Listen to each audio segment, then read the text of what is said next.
হাবশির মতো কুসরি গোলাম যার দিলের মধ্যে তাকওয়া ভরা, বিলালে হাবশির মতো কুসরি গোলাম যার সমাজে কোনো দাম নাই, জামাতে কোনো দাম নাই, পৈতৃক কোনো পরিচিতি নেই, বাপদাদার কোনো পরিচিতি নেই, মক্কার মধ্যে আধিপত্য নেই, মক্কার মধ্যে কোনো সুনাম নেই, মক্কার মধ্যে কোনো ঐতিহ্য নেই, কিন্তু তার তাকওয়া, তার ভালোবাসা, তার নীতি, তার নৈতিকতা, তার আদর্শ, তার চরিত্র, তার আমল, তার বন্দেগী আমার কাছে এত দামি, এত দামি, এত দামি, সে দুনিয়ার মাটিতে চলে তো জান্নাতের মধ্যে মেরাজের রাত্রে আমার নবীর সামনে বেলালে হাবশির আওয়াজ আমি নবীর কানে শুনে দিই।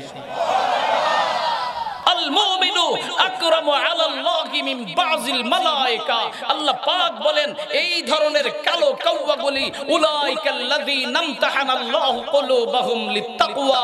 উমাইয়া যখন জানতে পেরেছে 10 জন গোলামের মধ্যে বেলাল মুসলমান হয়ে গেছে, 9 জন গোলামকে ডেকে বলেছে, এ 9 গোলাম তোদের কোনো কাজ নাই, ডিউটি পরিবর্তন করে দিলাম, আজ থেকে মরা পর্যন্ত তোরা বেলালকে যে যত পারবি সে তত নির্যাতন করবি, যত পারবি তোরা মারবি, যে যত কৌশলে নির্যাতন করতে পারস করবি।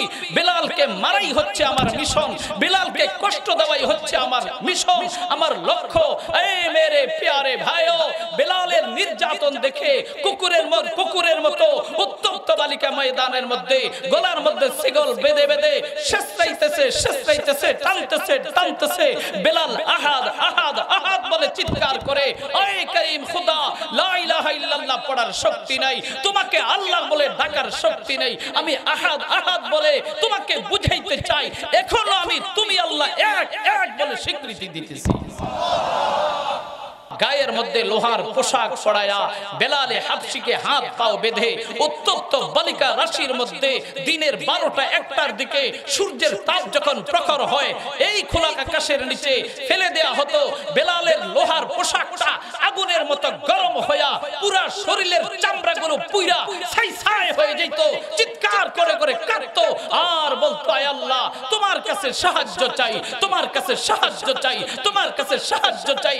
এইসা ঈমান আমার দিলের মধ্যে স্থাপন করেছি, তোমাকে নিয়ে আমি মরতে চাই, তোমাকে নিয়ে বাঁচতে চাই, তোমাকে ছাড়া 1 সেকেন্ড আমি জীবন চালাইতে চাই না। জোরে বলেন সুবহানাল্লাহ।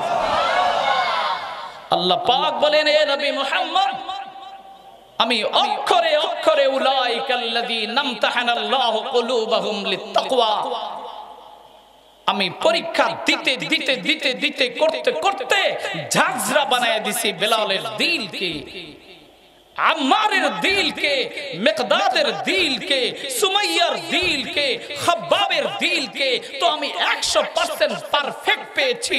বিন্দু পরিমাণ লেশ নাই, বিন্দু পরিমাণ খারাপ নাই, বিন্দু পরিমাণ ভেজাল নাই, তাকওয়ার মধ্যে 100 থেকে 100% নাম্বার পাওয়া গেছে। এই কালো গোলামটাকে আমার বাইতুল্লাহর মুয়াজ্জিন বানাই দিবা, বাইতুল্লাহ থেকে যাওয়ার পরে তোমার মদিনাতুল মুনাওয়ারার মসজিদে নববীর মুয়াজ্জিন এই বেলালে হয়ে থাকবে। চিৎকার করে বলেন সুবহানাল্লাহ। দেখতে কালো দেখা যায়, কিন্তু আল্লাহ পাকের গোলামি আর নবী মুহাম্মদ রাসূলুল্লাহর গোলামি দ্বারা আল্লাহ তাআলা এইসা শান আর মর্যাদা বাড়িয়েছেন, এইসা সম্মান বাড়িয়েছেন, তো ফির বেলালের সাথে কেউ টক্কর লাগাইয়া পারে না। সুবহানাল্লাহ পড়ে। لبيك لبيك اللهم لبيك لبيك لبيك اللهم لبيك